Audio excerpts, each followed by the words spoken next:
Hello.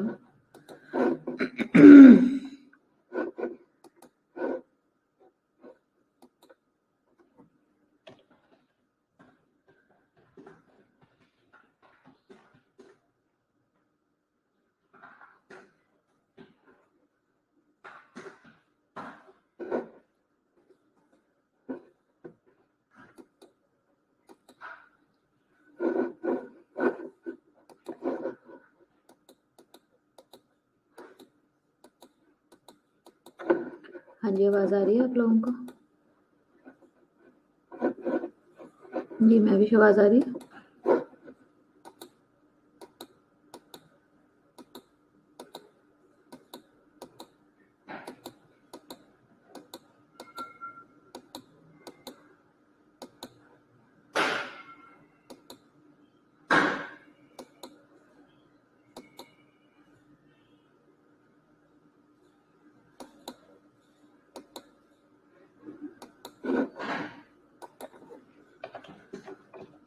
इस group में message करो सबको कि ऑनलाइन हो जल्दी से, क्लास स्टार्ट होने लगी है।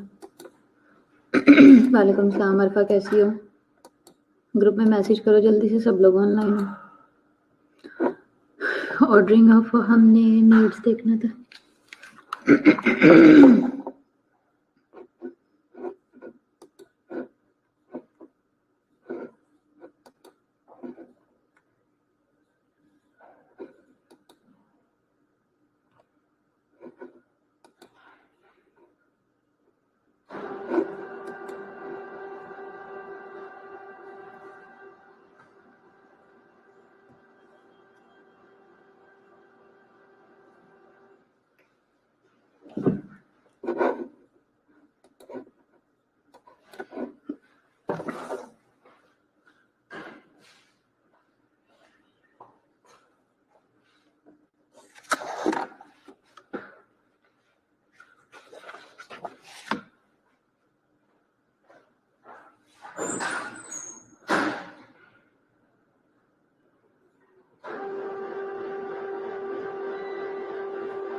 कटी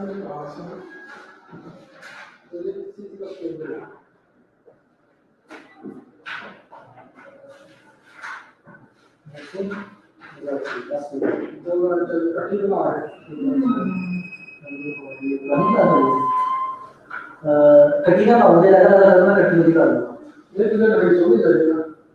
मुझे कुछ लग रहा है अपने साथ कर दूंगा वो कर रहा ठीक वो रहे ना 19 ओके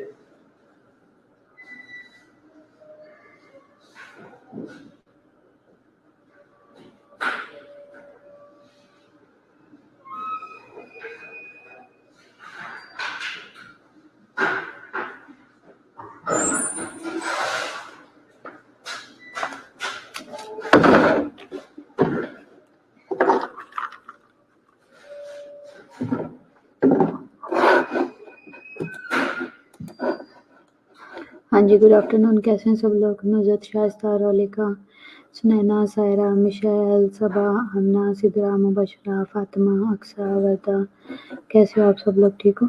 ग्रुप में मैसेज किया है या नहीं? मेरे पास तो मैसेज नहीं आया। सब ऑनलाइन हो जल्दी से।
हाँ जी बेटा, मैं ठीक हूँ। आप कैसी हो? ठीक है, मैं विश कर दिया ग्रुप में। तो चलो हम लेक्चर कंटिन्यू करते हैं। वॉटसन थ्योरी आज हमने देखनी थी। उसी आप याद है कि हम वही वाली थ्योरी अभी तक कंटिन्यू किए हुए हैं। तो लेकिन उसमें प्रॉब्लम ये है कि अभी तक हमारी एंड नहीं हुई है। ठीक है, अच्छा तो क्या है, आज हमने वॉटसन ऑर्डरिंग ऑफ हमने नीड्स देखना था कि उसने जो नीड्स हैं जो हमने मैस्लोस की देखी हैं, बाकी देखी हैं, उसको ऑर्डर कैसे किया हुआ है, ऑर्डर में कैसे सेट किया हुआ है। ठीक है, सबसे पहले उसने लोअर ऑर्डर नीड्स दी हुई हैं। लोअर ऑर्डर नीड्स क्या है? The need for the food and the fluid. ठीक है, नीड होना फूड की और फ्लूइड की। उसके बाद नीड फॉर द एलिमिनेशन। ठीक है, एलिमिनेशन यानी कि जो है वो यूरिन स्टूल से रिलेटेड। ठीक है, नीड फॉर वेंटिलेशन यानी कि एयर, घर एयर वगैरह ये वो। लोअर ऑर्डर नीड्स में उसने पहले बायोफिजिकल बोला है, अब साइकोफिजिकल नीड्स आएंगे। साइकोफिजिकल में the need for the activity and inactivity, कब आप एक्टिव होना चाहते हो इसकी नीड है और कब नहीं होना चाहते हो। जैसे कि सर्दी गर्मी है, भूख प्यास है, धूप है, छाँव है, बीमारी है, सेहत है, कब आपको एक्टिविटी की जरूरत है और कब नहीं है। The need for the sexuality, कब जरूरत है कब नहीं है। हर वक्त एक ही काम में तो नहीं मगन रहती ना दुनिया। ठीक है, इसके लिए भी मखसूस टाइम या पीरियड या कुछ वो होता है, और रिसोर्सेज या अवेलेबिलिटी है। इसके अलावा वाटसन कंटिन्यूस इसी के साथ ही है, इसके साथ इसने पहले लोअर ऑर्डर नीड के साथ पहले बायोलॉजिकल बताई है, फिर साइकोसोशल बताई है, अब उसने बताई हुई है साइकोसोशल। कंटिन्यूस में उसने बताया the need for the achievement. जब तक आपको कुछ अचीव करने की नीड नहीं होती तब तक आप नहीं करते, ठीक है। The need for the affiliation, किसी चीज से, किसी बंदे से, किसी जगह से एफिलिएटेड होना बहुत जरूरी है, ठीक है। हायर ऑर्डर नीड में इंटरपर्सनल और इंट्रापर्सनल आ जाती हैं needs. The need for self actualization, ये भी हायर ऑर्डर है, ठीक है। नीड फॉर अचीवमेंट के लिए क्या एग्जांपल देते हो आप लोग?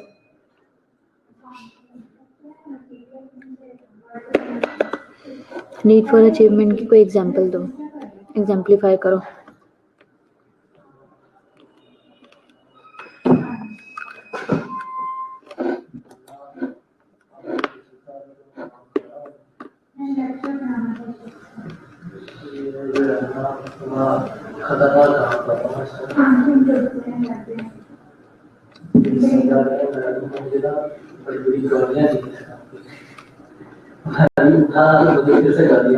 क्या इशू क्या मुझे बताइए, बुक से कॉपी हो रहा है,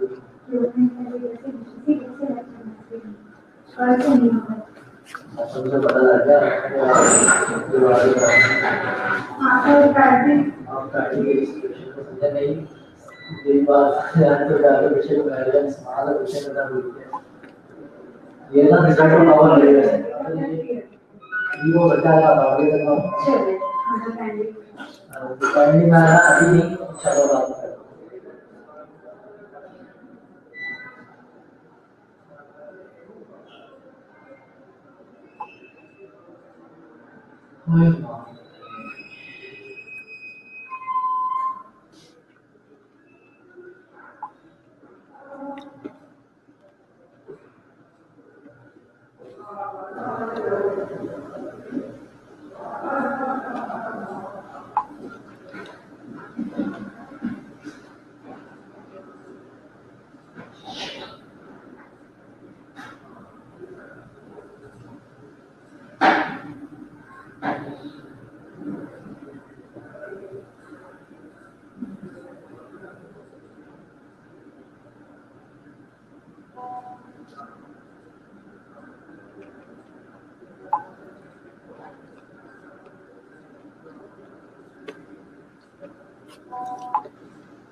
हाँ जी, सिद्रा कह रही है means to know that how can we successfully accomplish a task. हाँ जी बिल्कुल, अपनी स्किल्स को उधर यूज करते हुए।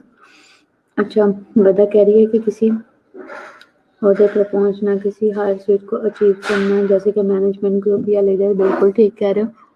और इसके अलावा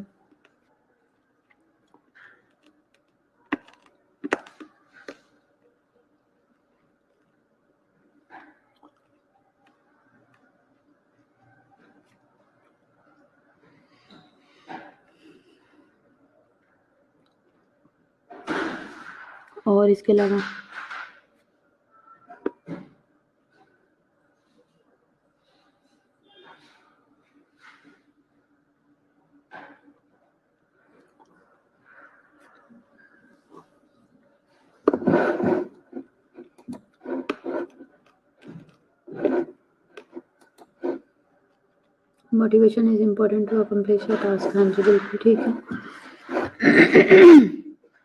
ठीक कह रहे हो। यहाँ पे एफिलिएशन का लफ्जी मतलब क्या होगा, अगर हम इसके साथ साइकोसोशल नीड्स के साथ अगर हम इसको मैच करें तो यहाँ पे एफिलिएशन किस सेंस में लिया जाएगा? हाँ जी, आपका माइंड क्या कहता है?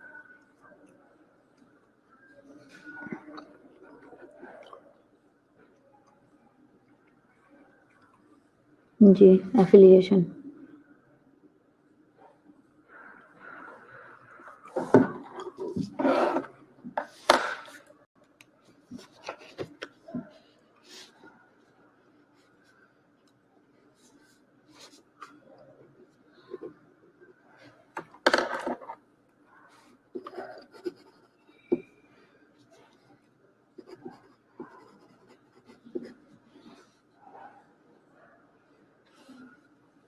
जी, हायर ऑर्डर नीड में इंट्रापर्सनल और इंटरपर्सनल किस तरीके से इन्वॉल्व होगा साइकोसोशल के अंदर। साइकोसोशल की जो हायर ऑर्डर नीड है उसमें इंट्रापर्सनल और इंटरपर्सनल किस तरह से जो है वो रोल प्ले करेंगे। हाँ जी, फातिमा कह रही है डिटर्मिनेशन होना। डिटर्मिनेशन किस सेंस में? एफिलिएशन का कह रही हो, सेंस ऑफ बिलोंगिंग है। एफिलिएशन सेंस ऑफ बिलोंगिंग लिया जाएगा अली। सोशल रिलेशनशिप होगा। हाँ जी मैविश, ये ठीक है, ये पॉइंट ठीक है। और इसके अलावा कोई और एक्सप्लेन करो क्या कहना चाह रहे हो अली।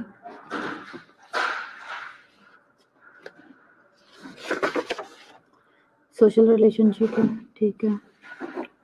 आगे कोई और कुछ और एक्सप्लेन करना चाहे?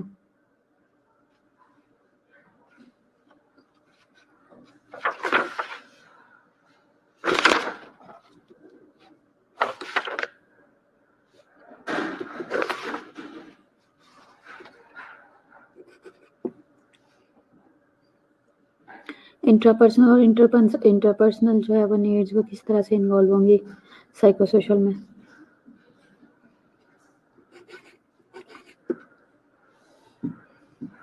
जी, connection with the staff and others, interpersonal और इंट्रापर्सनल, ठीक है सब साइकोसोशल में आ जाएगा, ठीक है। साइको कैसे होगा और सोशल कैसे होगा इंटरपर्सनल और इंट्रापर्सनल में? अगर हम इसको अलग अलग करके देखें तो साइको कैसे होगा, सोशल कैसे होगा? रिलेशनशिप्स हो गए, ठीक है सब। और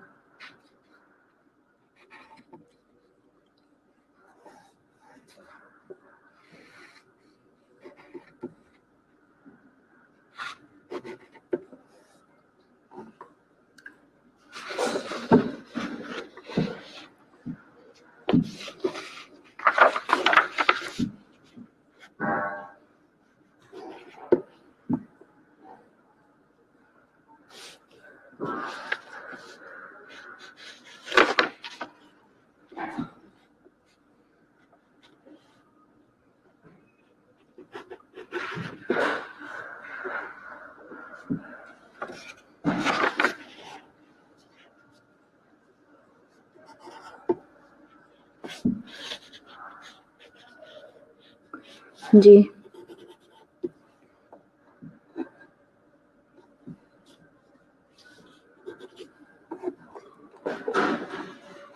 चलो, नीड फॉर सेल्फ एक्चुअलाइजेशन है, ठीक है।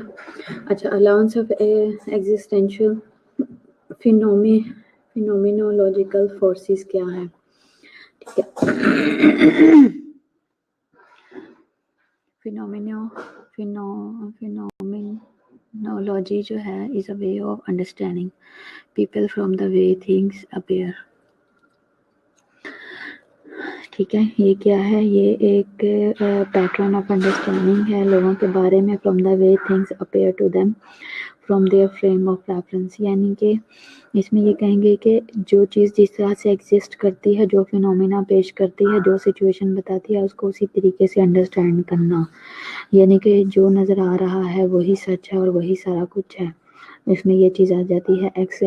Existential psychology is the study of the human existence using phenomenological analysis, यानी कि जो एग्जिस्ट कर रहा है उसी के ऊपर एनालिसिस किया जाए, उसी फिनोमिना को स्टडी किया जाए और रिजल्ट दिए जाए, एनालिसिस किया जाए, ये आ जाता है एग्जिस्टेंशियल, ठीक है। यानी कि इसकी क्या अच्छी सॉलिड सी एग्जांपल बनती है? जी अली, जी फातिमा, क्या बनती है इसकी एक सॉलिड सी एग्जांपल? के is a way of understanding people from the way things appear to them, यानी कि लोगों को उस तरीके से अंडरस्टैंड करना जिस तरह से चीज़ें उनको नज़र आ रही हैं, या वे ऑफ अंडरस्टैंडिंग है लोगों का, ठीक है, कि जिस तरह से उन्हें चीज़ें, जो चीज़ सामने नज़र आ रही है वो उसको उसी तरीके से ले लेते हैं, उसको उसी तरह से अंडरस्टैंड कर लेते हैं, रूट कॉज में नहीं जाते, चीज़ों को अच्छे से जज नहीं करते, अंडरस्टैंड नहीं करते, ठीक है।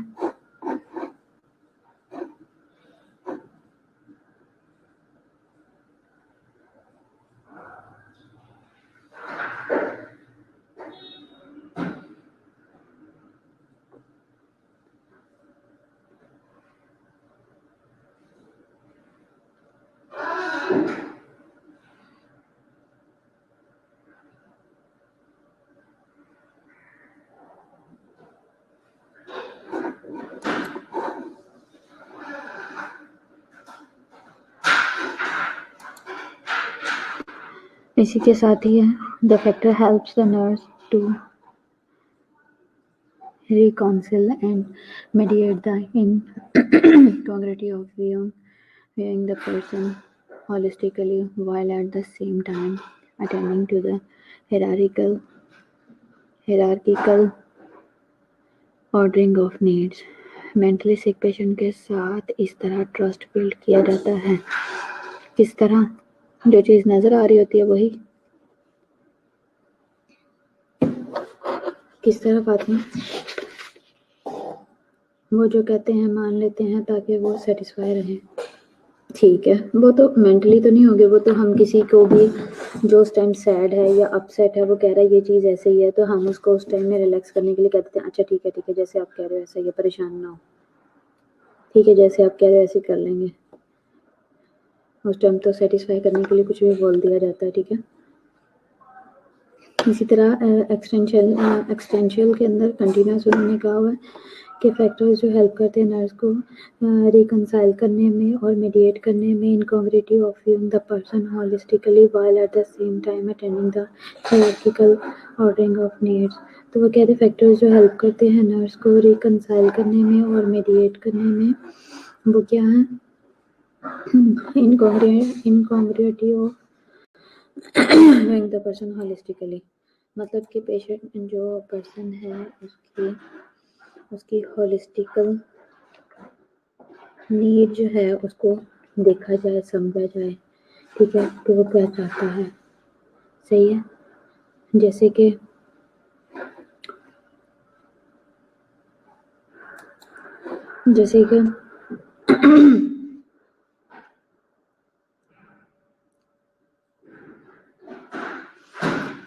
कि ये कह लो फातिमा कह रही है कि ICU में पेशेंट के साथ भी यही किया जाता है। हाँ जी, जैसे कि फैक्टर्स जो वो कह रहा है कि हेल्प करते हैं रिकंसाइल करने में और इनकॉन्ग्रुइटी में, इसका मतलब है कि इसका जो लफ्ज़ी मतलब है कि वो डिसएग्रीमेंट होना और किसी भी चीज़ के लिए साथ में बीइंग अनसूटेबल होना या इनअप्रोप्रिएट होना of viewing the person holistically. Patient को ओवरऑल जज करते हुए, आप उसकी सिचुएशन को जज करते हुए आप देख रहे हो कि होलिस्टिकली जो वो पॉइंट रख रहा है या जो फील कर रहा है वो ठीक है या नहीं है, ठीक है। while at the same time attending the hierarchical ordering of needs, साथ में आप उसके नीड्स को भी असेस करते हो कि अगर हम हायरार्की जो है मैस्लो हायरार्की है या नीड्स हायरार्की जो है हम उनको जज करते हुए हम देखते हैं कि जो पेशेंट डिमांड कर रहा है या जो सिचुएशन चल रही है या जो वो समझ रहा है उस प्रेजेंट सिचुएशन को एग्जिस्ट करते हुए, हालांकि ऐसा नहीं है, जो उसको नज़र आ रहा है वो ये समझ रहा है कि यही हकीकत है। तो हमें उस सिचुएशन को समझना है, पेशेंट की हेल्प करनी है और अपना पॉइंट ऑफ व्यू रखना है और एक्सप्लेन करना है कि ये जो आपकी जो जजमेंट है या जो आप महसूस कर रहे हो ये गलत है। आप उसमें अपना डिसएग्रीमेंट दे सकते हो, आप उसमें इनअप्रोप्रिएटनेस का बता सकते हो कि ये आपका क्वेश्चन इनअप्रोप्रिएट है या आपका जो लॉजिक है या आपकी जो जजमेंट है वो इनअप्रोप्रिएट है according to needs. Thus the nurse assists the person to find the strength or courage to confront life or death। हम यहाँ पे आगे अब जो नर्स है वो असिस्ट कर सकती है उसकी सोच को, उसके पॉइंट ऑफ व्यू को, जो वो गलत है उसको सही करते हुए उसको ये जजमेंट दे सकती है कि भाई यहाँ पे आप गलत हो, इस चीज़ को ऐसे नहीं ऐसे करना है। तो इस तरह से नर्स जो है वो असिस्ट कर सकती है पेशेंट को ताकि वो फाइंड कर सके अपनी स्ट्रेंथ को और करेज को, ताकि लाइफ और डेथ को कन्फ्रंट कर सके, इजीली फेस कर सके, ठीक है। और प्रॉब्लम को फेस करते हुए अपनी ज़िंदगी और मौत से लड़े, कन्फ्रंट करे, ठीक है। अब जैसे पेशेंट ठीक भी हो रहा होता है लेकिन वो इतना ज़्यादा उस टाइम प्रॉब्लम में होता है कि वो ये समझता है कि मैं ठीक नहीं होऊंगा, ठीक है। कंडीशन इतनी ख़राब नहीं होती लेकिन वो अपने आप को उस टाइम में यही समझ रहा था कि मैंने मर जाना, मैंने आज नहीं बचना। लोगों का ये कंसेप्ट होता है, ठीक है। इसी तरह तो फिर उनके सर्वाइवल के चांसेस कम हो जाते हैं क्योंकि उन्हें ये लगता है कि हम प्रॉब्लम में हैं, हम नहीं बच सकते, हम नहीं ठीक हो रहे। इसके अलावा Watson's theory and the 4 major concepts क्या हैं? सबसे पहले है इसके Human being refers to a valued person in and of him or herself to be cared for, respected, nurtured, or understood and assisted. In general, a philosophical view of person as a fully functional integrated self.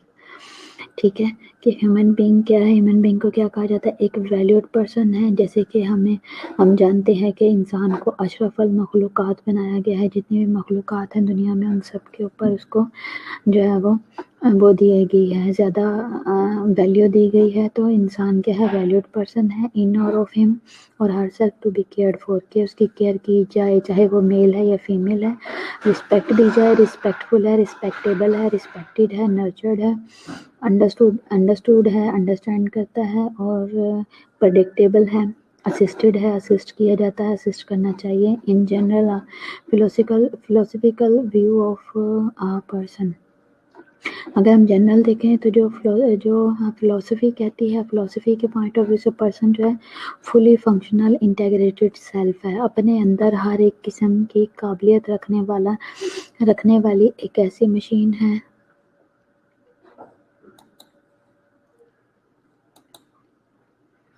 अब हुई जी महविश?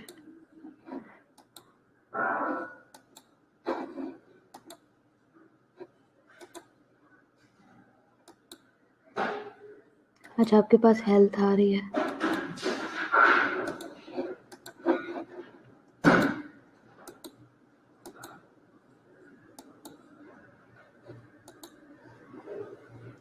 अब कौन सी आ रही है? Human being आ रही है आपके पास? हाँ जी महविश, ह्यूमन बीइंग वाली स्लाइड आ रही है?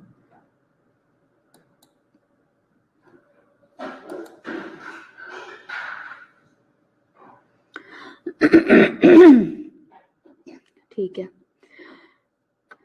क्या है कि इंसान जो है वो जीती जागती फुली फंक्शनल इंटीग्रेटेड सेल्फ एक मशीन है जो कि फिलोसफी के। अच्छा, ह्यूमन बीइंग की नहीं आ रही, समर को आ रही है, मिशेल को भी नहीं आ रही, हेल्थ आ रही है?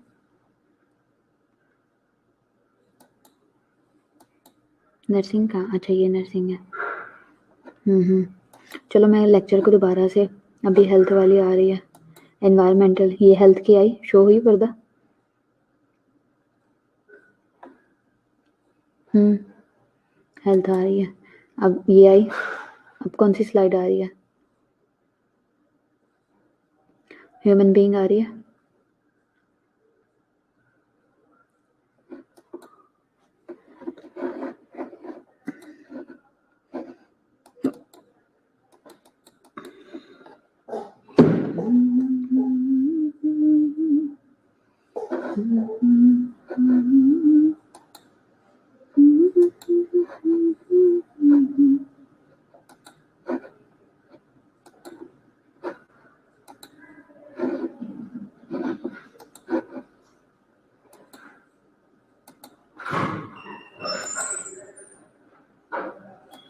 अब देखो आई, अब आ रही है ह्यूमन वाली, ह्यूमन बीइंग।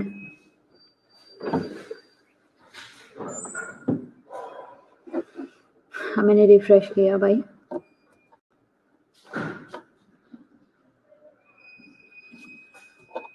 चलो ठीक है, अब आ गई है।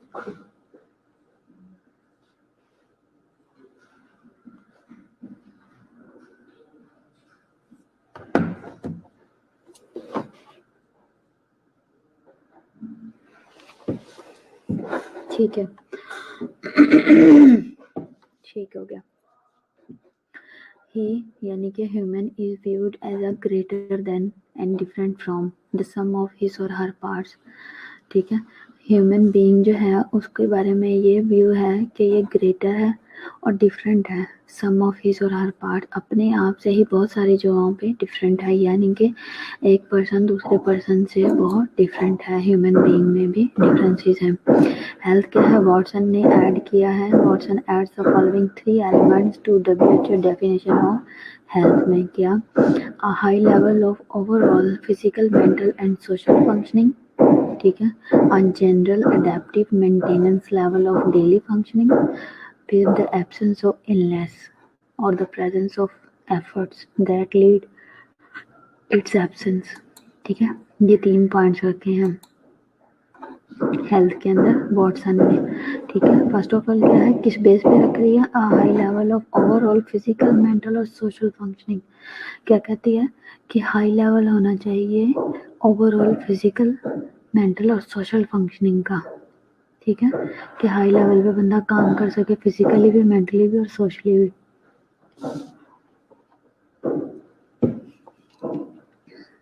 ओवरऑल फिजिकल में आ जाता है पेशेंट का ब्रेन भी, टोटल बॉडी, फिजिकल एफर्ट्स, हर चीज़ आ जाती है ओवरऑल। मेंटल के अंदर overall mentally, physical, mentally fit हो पेशेंट, सोशल फंक्शनिंग भी उसकी फिट हो, एनवायरनमेंट में, सोसाइटी में काम कर सके, उठ बैठ सके, सोसाइटी में कंपैटिबल हो, ये सारी चीज़ें आ जाती हैं। ये भी हेल्थ का एक पार्ट है। इसके अलावा जनरल अडेप्टिव मेंटेनेंस जो है उसमें क्या है, level of daily functioning. General जो है उन्होंने जनरल पॉइंट ऑफ व्यू से कहा है कि अडेप्टिव मेंटेनेंस होनी चाहिए, मेंटेनेंस लेवल जो है वो डेली फंक्शनिंग के अंदर हो, अडेप्टिव रिस्पॉन्स हो। अडेप्टेशन हमने पढ़ा था, अडेप्टेशन हमने पढ़ा था, क्या था भला?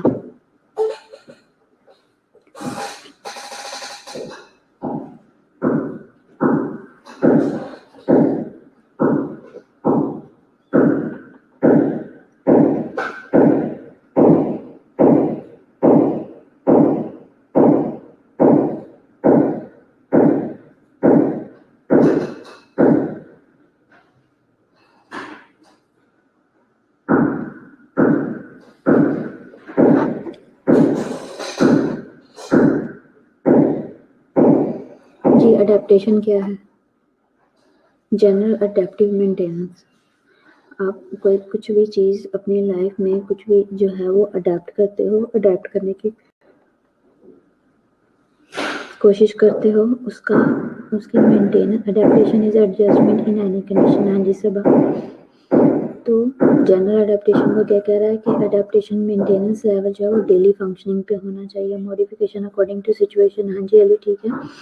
तो क्या है कि अकॉर्डिंग टू सिचुएशन, और यहाँ पे उन्होंने कहा है कि उसकी मेंटेनेंस जो है वो, मेंटेनेंस लेवल जो है वो डेली फंक्शनिंग होना चाहिए। डेली जहाँ आपको ज़रूरत लगे अपने आप को मॉडिफाई करो, जहाँ चीज़ों को चेंज को एक्सेप्ट करने की ज़रूरत पड़े चेंज को एक्सेप्ट करो, जहाँ पे अगर आपको लाइफ में आगे बढ़ना है, जो जो आपको ऊंच नीच काम करने पड़ते हैं, अपने लिए थोड़ी स्ट्रगल करनी पड़ती है, उस चीज़ को एक्सेप्ट करो, आगे बढ़ो और सीखते जाओ। ठीक है, ये अडेप्टिव मेंटेनेंस लेवल है डेली फंक्शनिंग का। ठीक है, कहीं पे आपको, कहीं आप बोलते हो, कहीं आपकी सुनी जाती है। ठीक है, कहीं पे आप सुनाते हो, कहीं पे आपकी बात को वेटेज दी जाती है, कहीं पे आपको सुननी पड़ती है, और कहीं पे आप खुश होते हो, कहीं पे थोड़े सैड होते हो। तो ये सब क्या है, ये नॉर्मल लाइफ है, ये नॉर्मल रूटीन है। ठीक है, हम इसी तरीके से ही आगे बढ़ते हैं। तो ये क्या है, इसका लेवल जो है वो मेंटेन रहता है। The absence of illness. ठीक है, एब्सेंस ऑफ इलनेस जो है वो हेल्थ है। एब्सेंस ऑफ इलनेस और the presence of efforts that leads it's absence. ठीक है,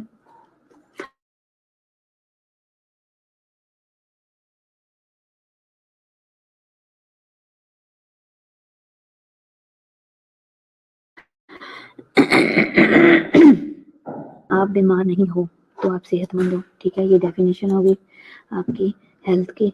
लेकिन आप कोशिश ऐसी करते हो, आपके अंदर एफर्ट्स आप करते हो, आप में पोटेंशियल है कि आप कोशिशें भी करते हो, कोशिश करते हो कि बीमार ना हो। तो ये क्या है, ये जो कोशिश है ये भी हेल्थ है। ठीक है, इन्वायरमेंट और society. According to Watson, caring has existed in every society. Watson क्या कहती है कि केयरिंग यानी कि नर्सिंग जो है वो हर एक सोसाइटी में एग्जिस्ट करती है, A caring attitude is not transmitted from generation to generation. Caring attitude जो है वो generation to generation move नहीं करता कभी भी। ये जो है ये built in qualities होती हैं हर बंदे की, हर human being की, ठीक है। आप में से कुछ लोग जो हैं बहुत केयरिंग है, कुछ लोग बहुत लापरवाह हैं, कुछ लोग किसी के इमोशन की बिल्कुल परवाह नहीं करते, कुछ लोग बहुत ज़रूरत से ज़्यादा परवाह करते,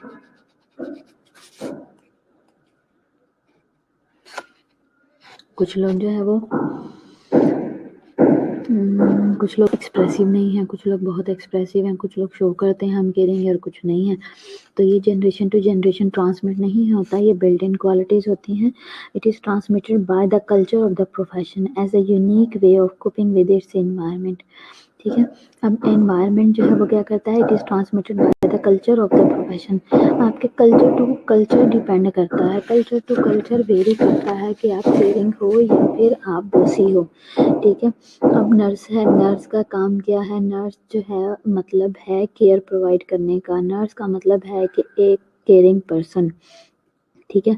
तो यहाँ पे क्या है, ये ट्रांसमिट होगा bye the culture of the profession. अब हमारा कल्चर ही ये है कि नर्स ने जो है वो केयर प्रोवाइड करनी है, कल्चर ही ये है कि नर्स ने आगे पीछे घूमना है, नर्स ने ओवरऑल जो है वो बहुत ज़्यादा जो है वो प्रोटेक्टिव होना है, केयरिंग होना है अपने पेशेंट के लिए, अटेंडेंट के लिए। तो ये कल्चर की वजह से भी, कहाँ पे हूँ बशरा? आप कोशिश करो थोड़ी सी अपनी जगह चेंज करो। Profession as a unique way of coping, और वो जो आपका प्रोफेशन होता है उसकी, और प्रोफेशन का जो कल्चर है उसकी वजह से भी आप जो है वो, ये क्या है, यूनिक वे ऑफ कोपिंग है विद इट्स एनवायरनमेंट। और जो आपका प्रोफेशनल एनवायरनमेंट है वो भी हेल्प करता है कोप करने में, ये भी एक यूनिक वे होता है। आप अपने एटमॉस्फेयर के अकॉर्डिंग ही काम करते हो और चलते हो, ठीक है।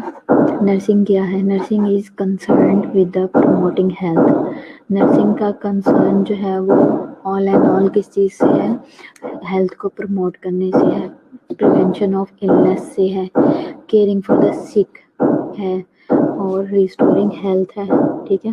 तो ये क्या है, नर्सिंग डायरेक्ट कंसर्न है किससे, हेल्थ को प्रमोट करने से, इलनेस को प्रिवेंट करने से, caring for the sick and restoring health, ठीक है। तो ये क्या है, ये नर्सिंग है। It focuses on health promotion and treatment of diseases, ठीक है। इसका फोकस किस पे है, हेल्थ को प्रमोट करने पे है और ट्रीटमेंट ऑफ डिजीजेस पे है। She believes that holistic care is central to the practice of the caring in nursing, ठीक है। वॉटसन क्या कहती है कि नर्सिंग जो है वो फोकस करती है on health promotion and treatment of diseases, ठीक है। वॉटसन ये कहती है कि नर्सिंग जो है वो हेल्थ को प्रमोट भी करती है प्लस ट्रीटमेंट भी करती है डिजीज़ की।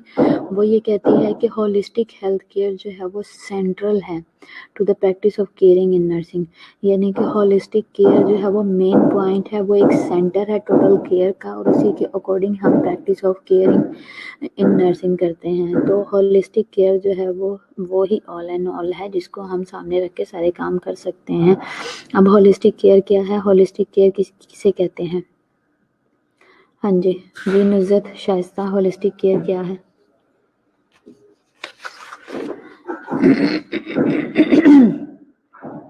सब लोग मुझे एक दफ़ा अपनी जिन लोगों ने मैसेज नहीं किया वो एक दफ़ा मैसेज भी कर दो ताकि मुझे पता हो कौन कौन आया हुआ। जी, होलिस्टिक केयर क्या है? जी Simra, what is holistic care? Michelle, Fatima, Saba, Warda, Mahvish, Ali, what is holistic care?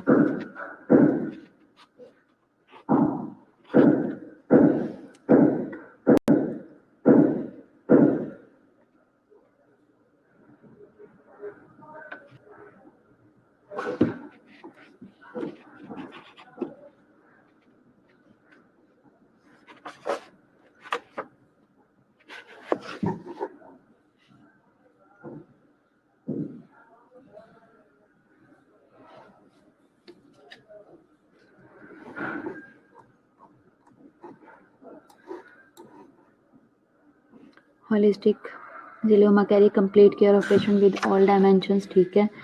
अच्छा, शांजा कह रही है एक होलिस्टिक होता है और एक होलिस्टिक होता है। Holistic means head to to.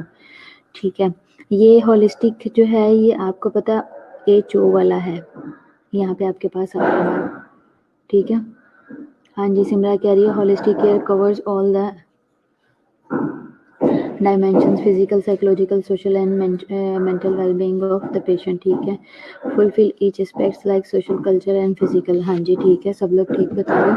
तो ये चीज़ आ जाती है केयर की, केयर से रिलेटेड बात हो रही है, head to toe care provide करना और physical, mental and social wellbeing के लिए काम करना। टोटल होलिस्टिक केयर का मतलब है कि यहाँ केयर की बात हो रही है, डाइपर्स, ड्रेस और इसके अलावा back care, head to toe care है, लिसनिंग है और टॉकिंग है, सारी चीज़ें, हर चीज़ इसके अंदर आ जाती है। पेशेंट को ड्रेसअप करने से लेके खाना खिलाने तक, इमोशनल सपोर्ट तक, हर चीज़ A to Z। Holistic care is a complete care include emotional support. हाँ जी बिल्कुल, तो ये सारी चीज़ें पेशेंट को आपने प्रोवाइड करनी है। ठीक है, she defines nursing as a human science of persons। ठीक है, ह्यूमन साइंस ऑफ पर्सन्स की and human health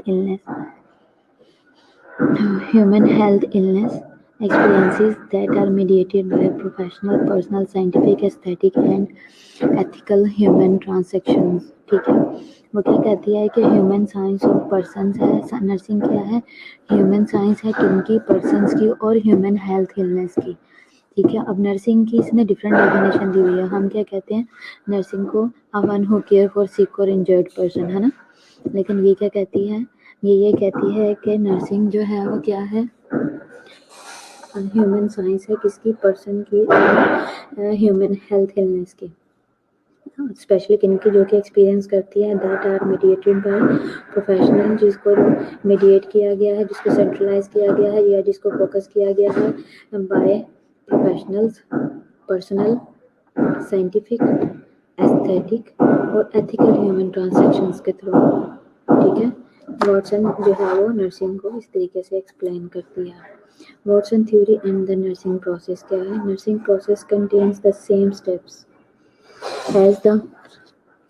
as the scientific research process। Okay, they both try to solve a problem। ठीक है, nursing process essential, a nursing process contains the same steps।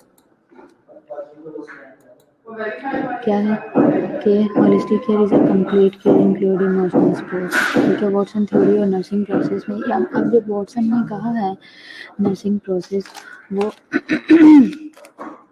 वो थोड़ा different है बाकियों से, जैसे कि nursing process contains the same steps as the scientific research process।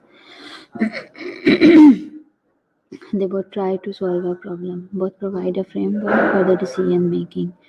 ठीक है, कि इसमें क्या है कि नर्सिंग प्रोसेस जो है उसमें सेम स्टेप्स हैं as a scientific research process. जैसे कि आपने जैसे आजकल आप रिसर्च पढ़ रहे हो तो उसके अंदर आपके प्रोसेस हैं, तो उसी तरह जो नर्सिंग प्रोसेस है उसमें सेम स्टेप्स हैं, साइंटिफिक रिसर्च के भी सेम होंगे। They both try to solve a problem.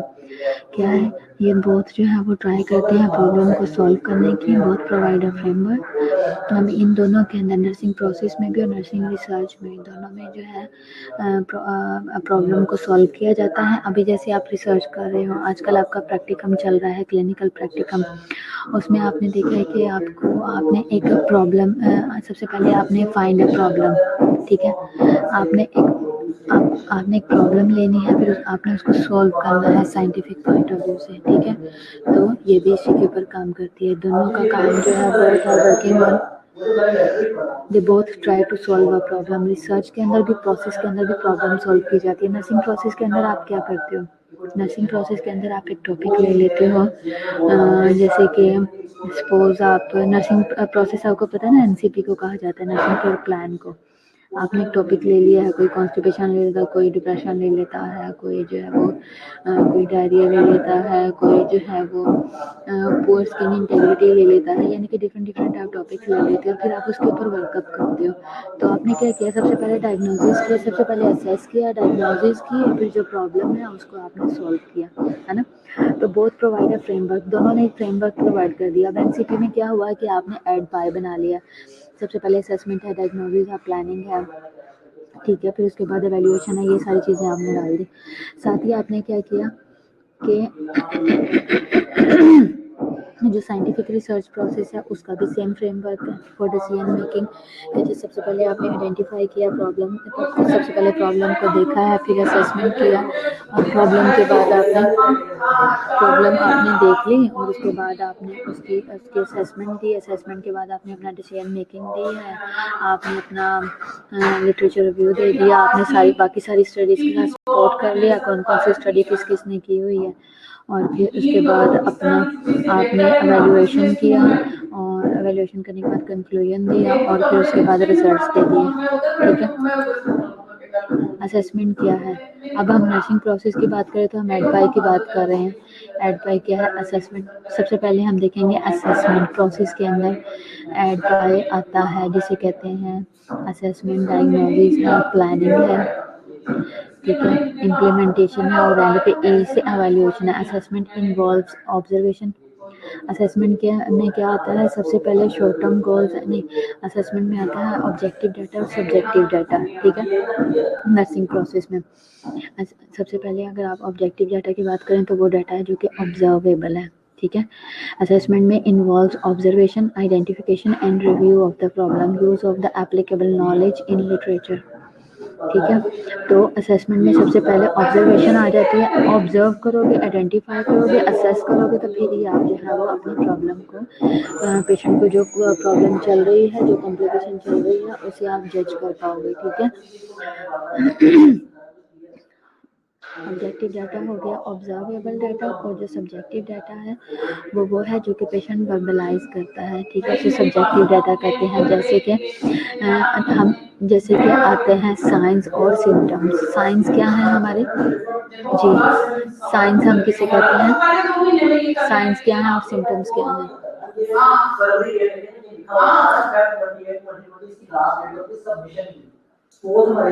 हाँ जी, साइंस क्या है और सिम्टम्स क्या है जी। साइंस क्या है और सिम्टम्स क्या है। साइंस जो है हमारा ऑब्जर्वेबल डाटा है, ठीक है, और जो सिम्टम्स हैं वो हैं जो कि हमें पेशेंट वर्बलाइज करता है। जैसे कि साइन आपने देखा कि पेशेंट कह रहा है कि मुझे मेरे सर में बहुत दर्द हो रही है, वो दर्द जो कह रहा है वो वर्बलाइज कर रहा है, वो सिम्टम है। लेकिन उस दर्द के साथ जब आपने देखा कि उसकी आंखें भी रेड हो रही हैं, उसका फेस जो है वो फ्लश कर रहा है, ब्लश हुआ हुआ, तो इसका मतलब है कि वो साइन है, ठीक है। तो साइन जो है वो ऑब्जेक्टिव हो गया, डाटा हो गया, और जो सिम्टम है यानी कि जो हम ऑब्जर्व कर जो वो वर्बलाइज कर रहा है वो सिम्टम हो गया, और प्लस सब्जेक्टिव डाटा हो गया, ठीक है। समझ आ रही है आपको इस चीज़ की।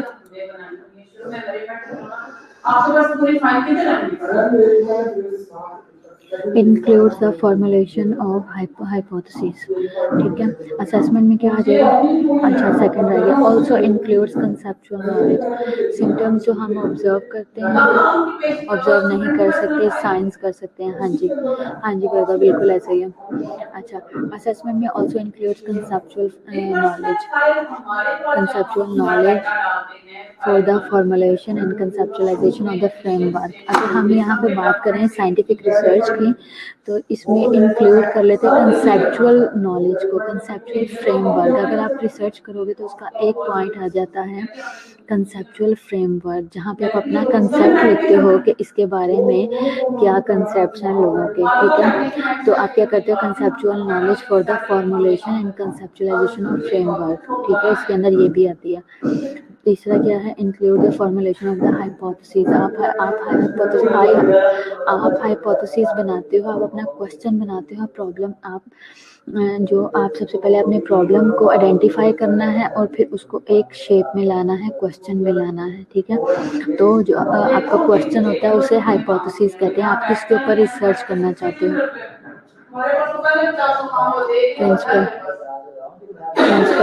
प्रिंसिपल बोल रही आई हुई हैं पार्टी में। अच्छा, includes the formulation of the hypothesis, defining variables, ठीक है। अब ये यहाँ पे बात हो रही है रिसर्च की, ठीक है, साइंटिफिक रिसर्च की बात हो रही है कि जब आप फॉर्मुलेशन ऑफ हाइपोथेसिस करते हो तो इसमें आपने वेरिएबल्स को डिफाइन करना है, आपने वेरिएबल्स बताने हैं कि क्या है, ठीक है। जैसे कि सपोज आपका टॉपिक है, अभी आप लोगों ने क्या क्या टॉपिक लिए हैं रिसर्च के? हाँ जी अली, अली आप पढ़ रहे हो, सलीमान आप पढ़ रहे हो जी। क्या टॉपिक आप लोगों ने लिए हैं आज का? रिसर्च के टॉपिक क्या लिए हैं आप लोगों ने? जैसे कि एक क्वेश्चन है, फॉर एग्जांपल आप बात कर लो,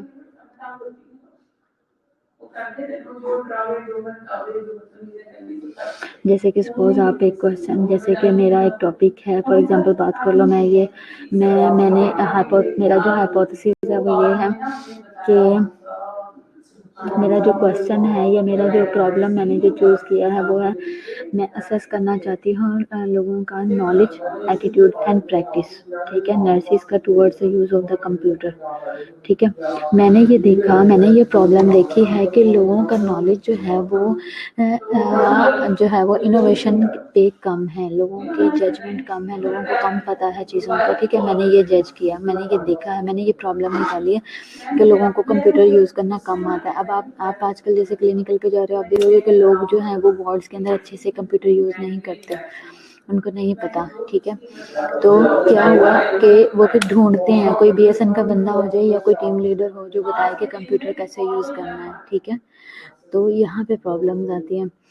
तो इस बात को सामने रखते हुए ये मैंने डिसाइड किया कि मैं इस टॉपिक के ऊपर काम करूँगी कि मैंने जो है लोगों का नॉलेज, एटीट्यूड और प्रैक्टिस चेक करनी है रिगार्ड्स या towards the use of the computer. ये मेरा प्रॉब्लम है, मैंने ये निकाला और मैंने अपना क्वेश्चन बनाया ये।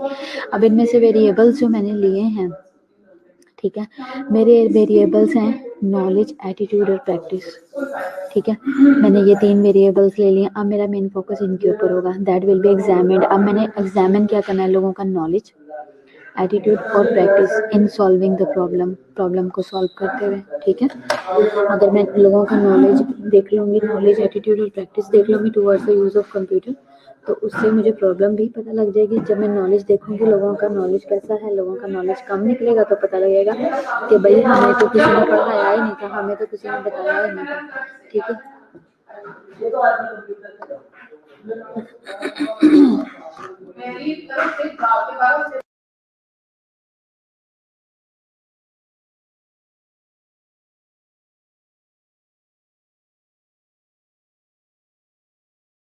जब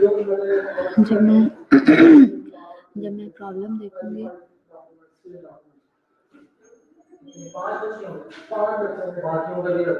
जब मैं कहूँगी कि ये प्रॉब्लम आ रही है, ठीक है, कि लोगों का नॉलेज सही नहीं है, लोगों का नॉलेज पुअर है, मैं देखूंगी कि लोगों का एटीट्यूड पुअर है और लोगों की प्रैक्टिसेस पुअर हैं, तो मुझे प्रॉब्लम भी पता लग जाएगी। जैसे नॉलेज कम क्यों है, तो वो लोग बताएंगे कि इस बारे में लोगों का नॉलेज इसलिए कम है क्योंकि हमारी बेसिक स्टडी कंप्यूटर रखी ही नहीं गई, ठीक है, हमें कंप्यूटर के ऊपर स्टडीज़ करवाई ही नहीं गई। अब जैसे आपको ड्यूरिंग एजुकेशन, ड्यूरिंग ट्रेनिंग या ड्यूरिंग आपके बीएसएन आपको कंप्यूटर के ऊपर भी फुल ग्रिप दी गई है।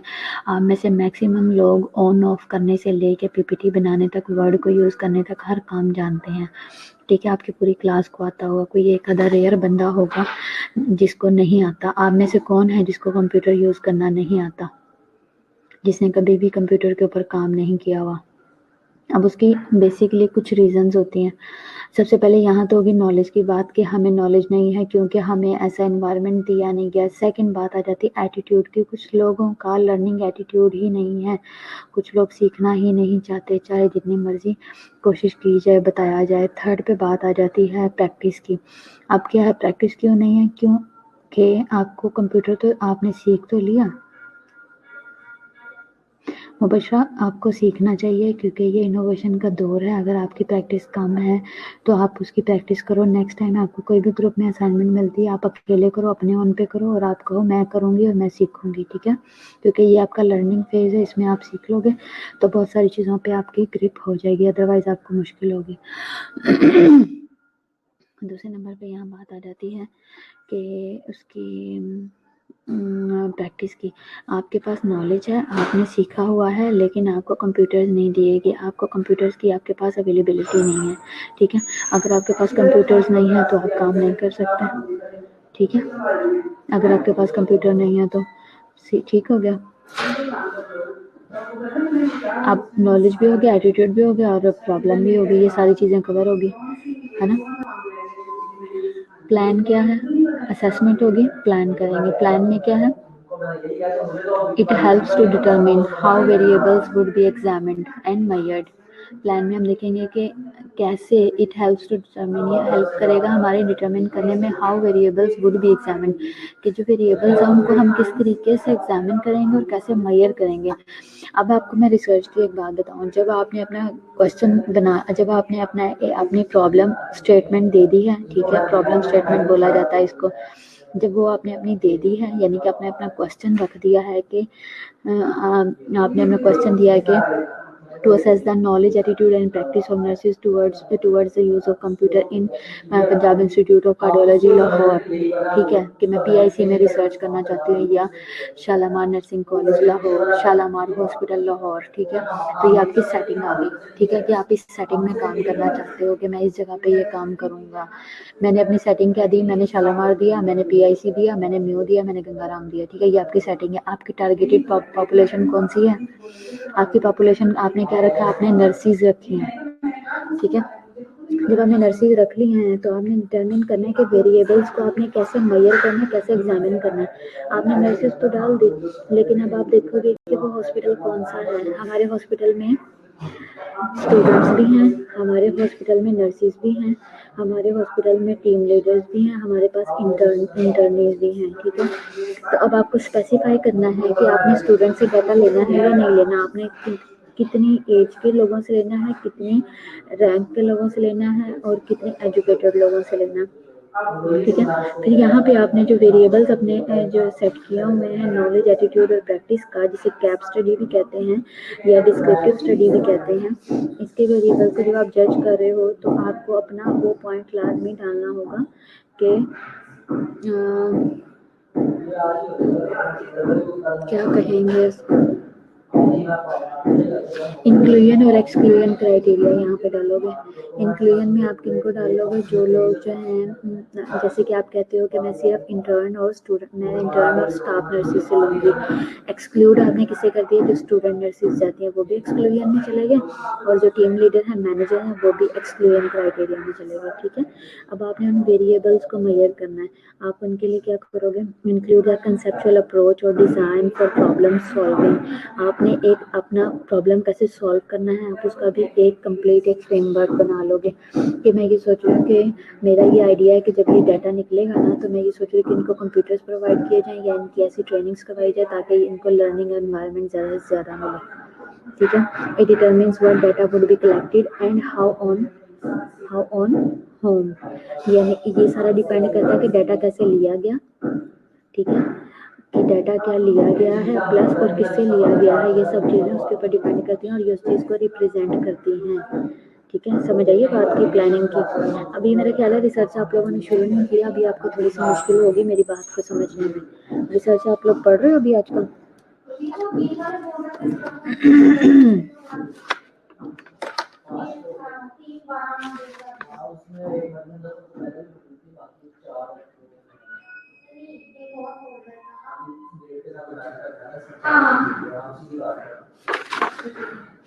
मैंने अपने वाला मॉडल जो स्कैनर रखा है उसके अंदर भी 5 से 6 फ्रंट पे लगाते जाएंगे ना, जो इसको ना दिएगा तो तेरी मुझे ना कहते मैं तो ये नहीं कहा क्या ये पहला मुझे नहीं, मैंने उनको यही कहा, आपको कोई बता रहा हूँ मैडम ये किस्सा हमें पता है, आज चला के ये करना उसका किसी को क्या बताओ। चलो ओके, लेक्चर ख़त्म हो गया, फिर दोबारा लेक्चर होगा तो हम इसको और अच्छा डिटेल में देखेंगे, ठीक है। रिसर्च का थोड़ा सा ना आप लोग जो स्टेप्स हैं साइंटिफिक रिसर्च के उसे पढ़ के आइएगा ताकि हम इसको अच्छे से कवर कर लें, फिर आजकल आपका टॉपिक भी है, ठीक है।